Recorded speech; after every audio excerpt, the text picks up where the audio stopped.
Hal, whether we like it or not, Laventille is defined by violence and gangs and gangbanging, to give it one phrase, to use that term. But you, however, you've always said you cannot look at Laventille in terms of just the gangs and the names of the leaders. You have to look at it socio-culturally. Because if we go back a little bit to where people can remember, in the 80s, in Peparo, we had Dole Chedi and his men, and there was a lot of national focus on what was happening there. And the crime thrust, a lot of it was about stopping the Chedi gang.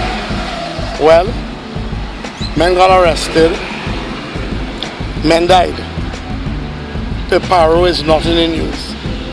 Peparo absolutely came out of the news. There was no resurgent. Laventille is a different case study.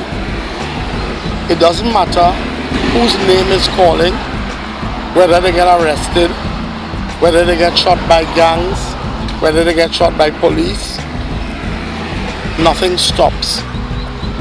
If we went back further, somebody from East Port of Spain has always been in the news. The area covered by the Besson Street police station is always in the top 3 in terms of crime. So it's not about personality, it was about a person. Then when that person goes, it would stop.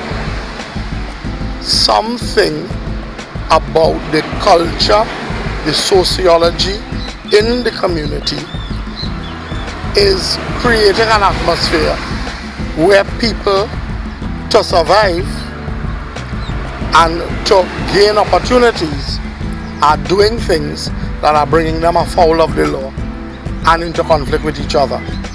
And so that, for me, you don't understand somebody until you know their story.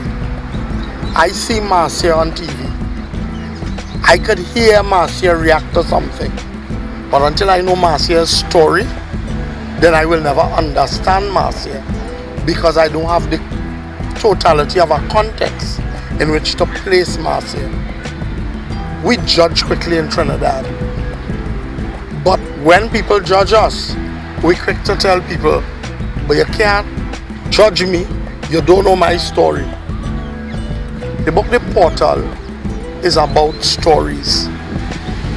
A lot of bad boys took the time to share their stories with me, to tell me, Uncle Roy, I want to tell you how I come so. It didn't just start like that. I want you to understand. So I ended up with a lot of stories. A lot of the elders took the time to tell me the stories of bad men from their time. And my cousin called me and she said, you're getting a lot of insight into Laventille. You need to write. Now, prior to this book, I know how to write skits. I know how to write plays. I could write for television. I never thought about writing a book.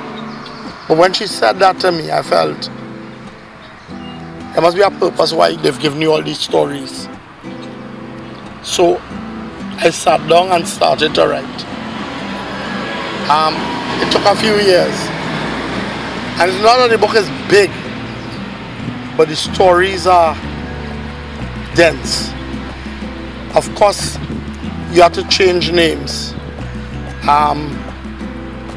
You have to tell things creatively, because it's not just about going and finding out if this is how the history runs.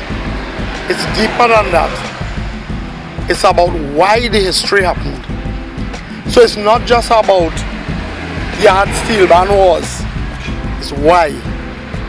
It's not just about in the 50s you had a gang called the Marabuntas. It's why. Well, that's a valid question, because why then is Laventille so densely populated by gangs? In other words, why is gang banging so important, and why does it prevail? A lot of it is a struggle for opportunity.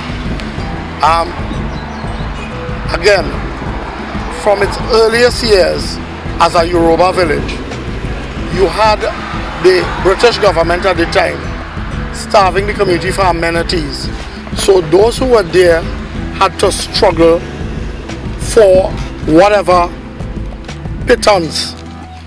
As the community grew, unfortunately it continued to be ostracized. And with a continuous influx of people locally and from the smaller islands, everybody was battling for that pittance. With people beginning to settle in the quarries in large numbers in the 1930s, you started having rivalries between the quarries and the settlements in the quarries. The legacy or the aftermath of that remains. Pain is an interesting thing. Pain doesn't need a story. If as a child a dog bit me, I may not remember the dog, but the pain that it caused, I may run from every dog, not just the breed that bit me. And deep within my mind, because of the pain, there'd be a fear. I may not be able to explain it. What hurts us causes us to fear, causes us to build defenses. What happened in East Port of Spain in the 30s, the pain was never eased. No agency came to bring comfort.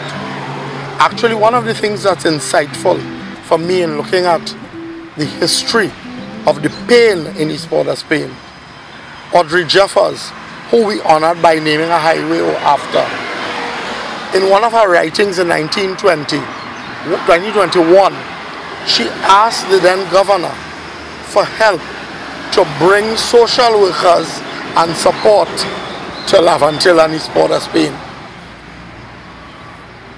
You could almost hear that being echoed now. But that was 1921. If in 1921 nobody dealt with the pain, how much worse it is now in the psyche of the community. You know, people are asking me now, can we do something for children who have lost a relative? Could you find one or two? And I laugh. I would struggle to find one or two who have not lost. Laventille is a community that's very resilient. And there are a lot of heroes that came out of the community. And we don't want to belittle that. So sometimes in all the boo-ha, we lose the island scholars, and there's still children doing extremely well. You have members of so many important groups. The power, the steel bands. Laventille is filled with excellence, filled with heroes, principals. So many of our top people come out of East Port of Spain. Very few communities could boast that they produced a prime minister, but East Port of Spain did. East Port of Spain produced Chief Justice. East Port of Spain has produced heads of the military. But we want to focus on the pain. And I'm saying if you want to look at the pain, then better you understand it. It's not good enough to say I have a pain in the left side of my back. You need to identify if it's a kidney. And because of the rivalries, because of the difficulty in accessing amenities and the need to protect themselves, people get forced to come together to try and get what they feel is their right.